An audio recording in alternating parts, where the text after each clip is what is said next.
Jessi has trouble watching her brother and sister. Her friend Wendy Loesser comes over and helps watch the kids. The girls chat about music, school, and horses. It's a fun and relaxing afternoon. Wendy is a great person. Too bad the book's title tells me otherwise. Argo Font Book Review, Argo Font Book Review. This book was written by Suzanne Wein. The BSC has been busy ever since Dawn left for 6 months. It's clear they need someone to take her place. Chrissy says, "No, that's impossible. They can't hire an 8th club member. That would screw up the narrator rotation." But, of course, Christy can't say that, so instead she insists that 7 members is enough. Christy loves arbitrary rules and limits, after all. The next meeting, they get so many phone calls, they don't even have enough time to call Shannon and Logan, the associate members. To make matters worse, Mallory is feeling too sleepy to help. It gets so bad, the club is forced to do the unthinkable. They turn down a babysitting job. Ah! Christy is so devastated, she agrees to find a replacement for Dawn. They'll worry about their no more than 7 club members rule later. Jessi nominates Wendy as a new member. Wendy comes to the next meeting and introduces herself. She regularly babysits for neighbors and has 2 siblings. They ask her some babysitting questions, like what to do in an emergency, and what information should you get from parents, and is the gallbladder part of the digestive system?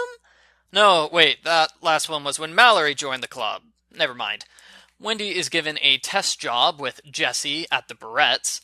I am amazed that Christy didn't insist on a senior club member being there.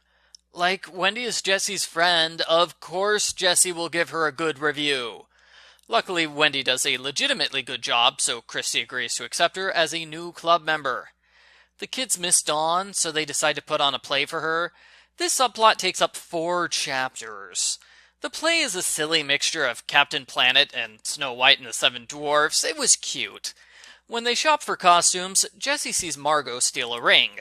She confronts Margo, and she promises not to tell anyone as long as Margo tells her parents. Wendy doesn't show up at the next club meeting, so they're forced to give all her jobs to someone else. After all, she's not there to take them. That's a club rule, but I don't think that's fair. You miss out on jobs if you miss a meeting?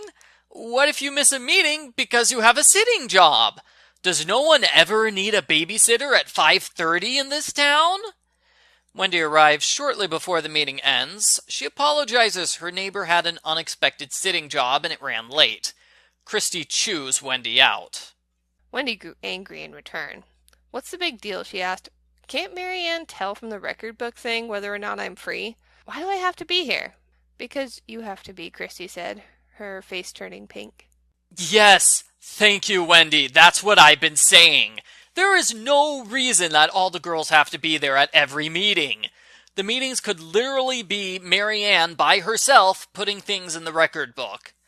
The other problem with Wendy is that she took a job without offering it to the rest of the group first. But seriously, her neighbor came by her house and asked her in person. Do you really expect her to call every BSC member and offer the job to them first? That's ridiculous! I'm totally on Wendy's side in this argument. Christy's rules are arbitrary and stupid. Wendy is mad afterwards. I'd be mad too if someone didn't tell me the club rules, then yelled at me for breaking them. The next day, Wendy's neighbor needs an emergency babysitter again, so she is 10 minutes late to a job at the Pikes. Ooh, that actually is kind of bad. Her defense is that she knew Jessi was going to be there, so it was okay for her to be late. Not sure if I buy that excuse. Since Jessi has no idea where Wendy is, she asks Marianne to be an emergency backup sitter. Marianne is a snitch, so you know she's going to tell Christy about this. Jessi follows up on Margo, who did not tell her parents. Jessi and Mallory take Margo to her mother. Margo cries and says it started as a game to see if she could get away with it, then she just kept on stealing. They force her to return everything. Margo is very sad and learns her lesson about shoplifting. There's no reason for Jessi to be here for this, but she gets to come along to the store anyway because she's the narrator. Wendy is on time for the next meeting, but she's grumpy because she had to leave a video game tournament to show up. Christy chews her out for being late to the job, and Wendy says that's enough. She doesn't like giving up an hour and a half a week for club meetings, and she can't handle the strict rules, especially because nobody told her about the rules ahead of time. So she quits the Babysitters Club. Shannon comes in at this point. I don't know how she got to the meeting when she lives on the other side of town where Christy is. I also don't know how she got the time to attend a meeting. Last book she said she would be busy for at least 2 months. It's only been 4 weeks at most. Continuity! Shannon offers to take Dawn's spot while Dawn is out of town. When Dawn returns, she'll go back to being an associate member. That way we don't violate the only 7 club members rule that Christy made up last week. Wait a minute. Why can't Wendy be an associate member? I know she quit, but it sounds like it would be perfect for her. She'd still get jobs without having to attend meetings. That would be the ideal compromise for the situation with Wendy. And they've done it twice before, so yeah, why did nobody think of that? Shannon is an official Babysitters Club member now. Her name even appears on the character list on the back of books from now on. Yeah! But don't get your hopes up for Shannon's stories. She only narrates 1 book, and it's not part of the main series. What a waste. As usual, we get a happy ending. Jessi and Wendy agree to remain friends. They send a videotape of the kids' play to Dawn. At the same time, Dawn sends a videotape to them. All the club members go out for roller skating and pizza. The end. Post-book follow-up. The premise of this book is interesting. Someone joins the club for a book, then leaves. That would be good even if it wasn't tied to Dawn is moving away drama. I personally would have picked a girl who bears a striking resemblance to Dawn, more as a joke than anything else, but this was a good route to go with too.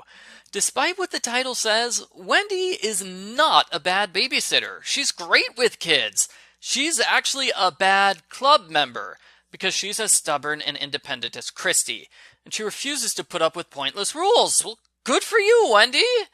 Of course, Wendy is doomed forever because she crossed Christy, but let's be honest, she's probably going to be a 1-book-only character anyway, just like all the other times the girls make friends outside of the club. Since the Wendy plotline is the most interesting, I wish we had more of it. I would sacrifice one of the 4 play chapters to give another Wendy chapter. I would also sacrifice the chapter where Mallory falls asleep on a babysitting job. I know it's foreshadowing for the next book, but there were more than enough sick Mallory scenes. It did not deserve its own chapter. And the Margo shoplifting storyline was good too, even if it only took up 3 half chapters instead of being like a big, long subplot like the play was. Overall, the book is good.